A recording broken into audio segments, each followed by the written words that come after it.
এটি নেতারহাটের chalet house, বিংশ শতাব্দীর ঐতিহাসিক সম্পূর্ণ কাঠের তৈরি বাংলো। স্যার এডওয়ার্ড গেট যখন বিহার ও উড়িষ্যার লেফটেন্যান্ট গভর্নর ছিলেন তখন ইংরেজ অফিসারদের গ্রীষ্মকালীন আবাস হিসেবে এটি তৈরি হয়।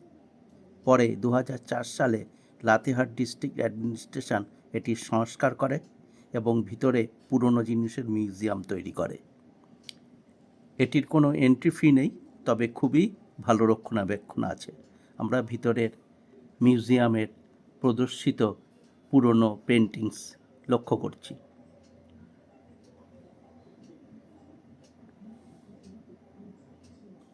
খুবই সুন্দর পেন্টিংস, এখনও সুন্দরভাবে রক্ষিত আছে।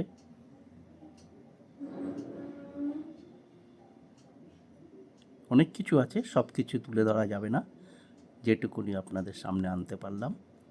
দেখুন, রান্নাঘরে ব্যবহৃত